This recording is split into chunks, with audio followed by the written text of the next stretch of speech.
Hey, Jamie Maloney here on day 4 of my 28-day water fast. So thank you for checking in the video. And if you're finding this video for the first time, this is a series of videos that you can find the links for in the comments description below. And please reach out to me if you have any questions. Happy to help you out with any of your fasting questions. Again, I am an experienced faster doing a 28-day water fast. Again, I do not recommend this for anybody that is a first-time faster. I also recommend anybody that has any type of medical condition or anybody really in general to seek out medical supervision for doing any type of fast longer than 7 days. Now, I'd like to talk today a little bit about what a fast is or what you can have on a fast. I get that question a lot. And also how to deal with, just kind of the boredom that comes along with fasting. So first off, the word fasting is used in a number of different diets, but a true fast is when you abstain from calories. You don't consume any calories. So a true fast is when you don't eat anything and you only drink water.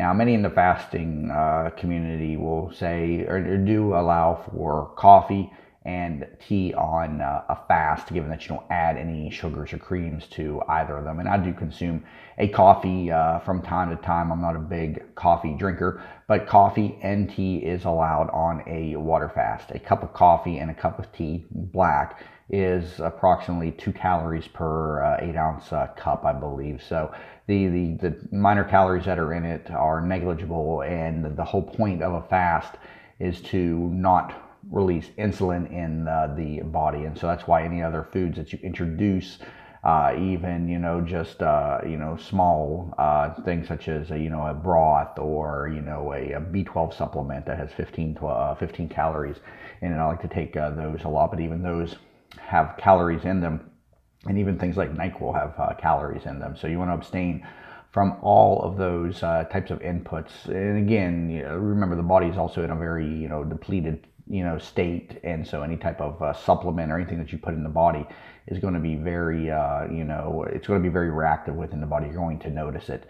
Yesterday I took a trace minerals supplement. As a matter of fact, that was a big mistake. Do not take trace minerals on an empty stomach. It made me very nauseated, and I threw it back up within about 30 minutes. And the only thing I threw up was the glass of water that I had with it. So it was kind of a quick process to get it out, and there was nothing else in my stomach to remove. But trace minerals, and I was reading a little bit more about that and the reaction. But trace minerals are something that's some of the supplements in there, the zinc, the selenium, iodine, or I don't know if iodine's one of them, but those can be difficult on the body. And again, when you're in a fasted state, you don't have anything in the body to absorb or counteract the effects or react with to take the effects off of the body. So stay off of the trace minerals. Just take a multivitamin.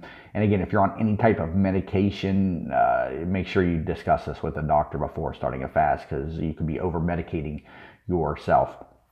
Also, if you're going to drink coffee and it's going to be caffeinated, be sure that you don't drink as much as what you're used to if you're an avid coffee drinker.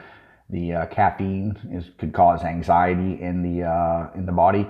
I'll tell you, in a prior fast I was on, when I was doing my 14-day fast, I did a cup of Kai tea. I hadn't had Kai tea in a long time. Didn't put anything in it, but I was on day like 10 or 11 of the fast, and it invoked an anxiety response inside of me. I suffered from severe anxiety attacks in my early 20s, and now that I'm 40, I haven't had anxiety attacks in many years. I was able to beat that through regular exercise and losing weight.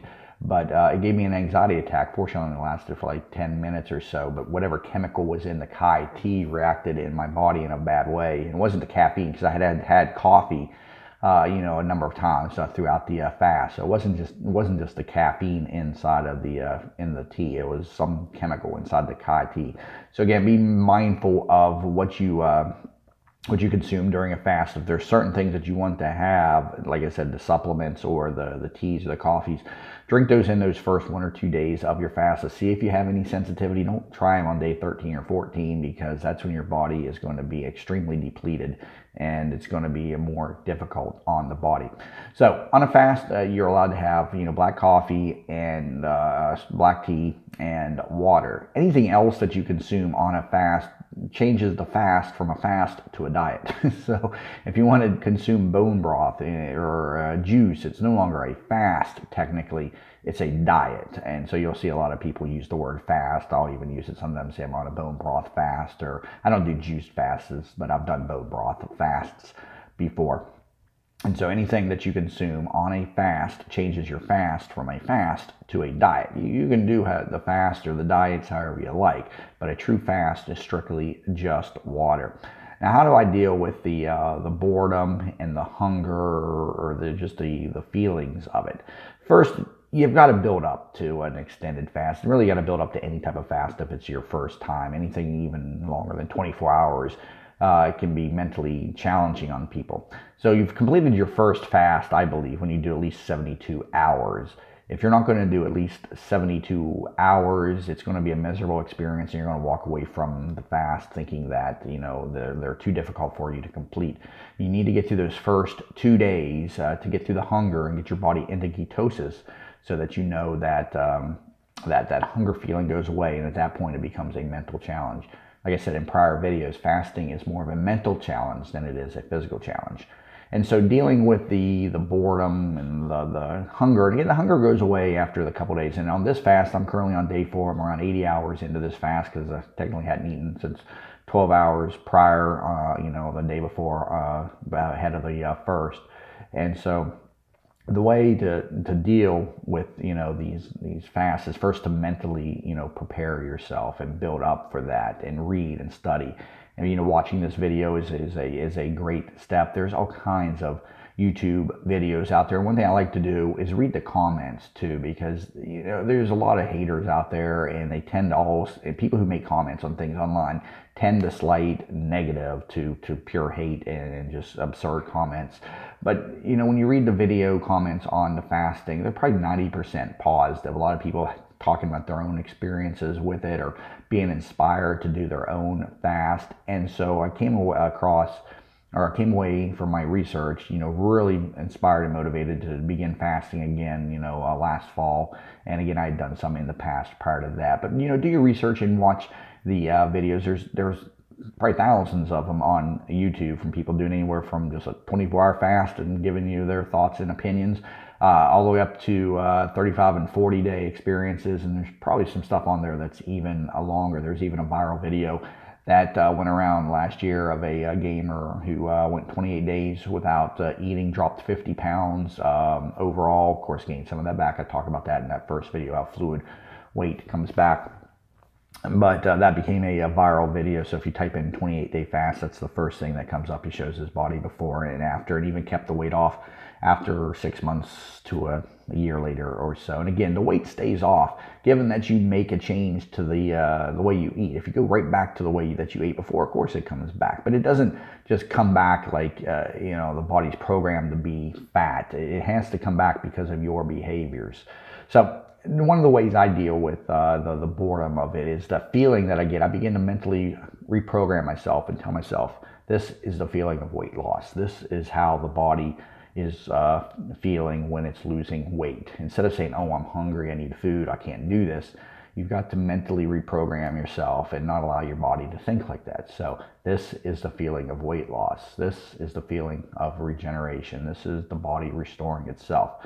So when you have problems with, feeling, hungry or anxious, that is what you want to tell your mind. And so that's primarily how I deal with the boredom of it. And again, the feelings of hunger and physical stress for me have so far been almost non-existent. And I'm on day 4 of this current fast. The first few fasts, the first 2 days were rough, getting through the glucose and into ketosis. But you will find that as you become a more experienced faster, that those physical symptoms go away. It's like your body knows what you're doing now, and it removes those physical symptoms from you and makes it easier for you to get into ketosis and do an extended fast.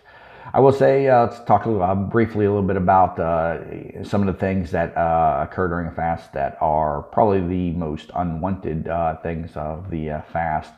I wouldn't say they're most unwanted. One of them is more energy during the fast, and as a result of that, I have problems sleeping. I'm never had problems sleeping my entire life, and I'm somebody who can lay down at night in bed and be asleep in 5 minutes, and may wake up a time or two during the night, but I always fall right back asleep very easily.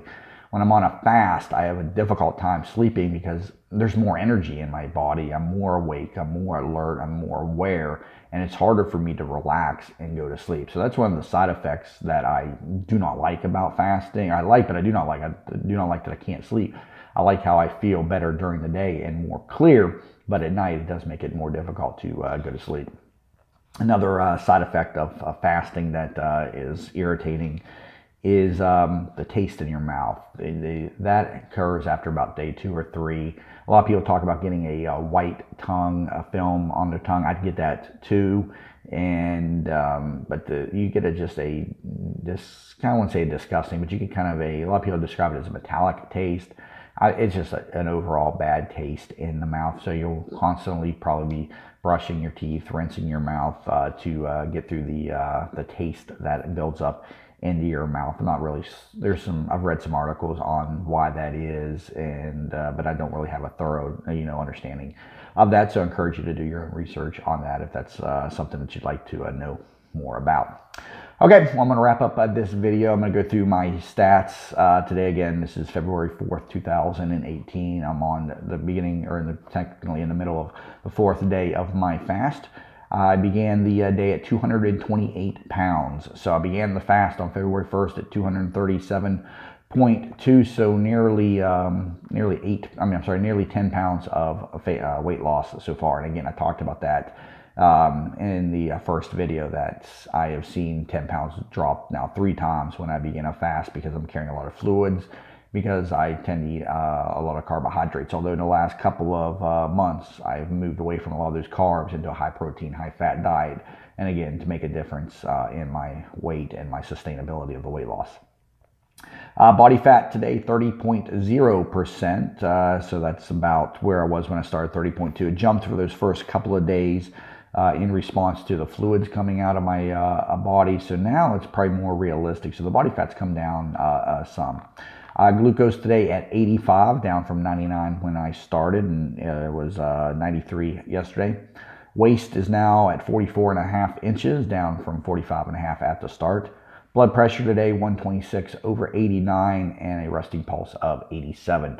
So I appreciate you taking time to watch the video. Please leave comments and questions below, and reach out to me if I could be of any help in assisting you completing your fast.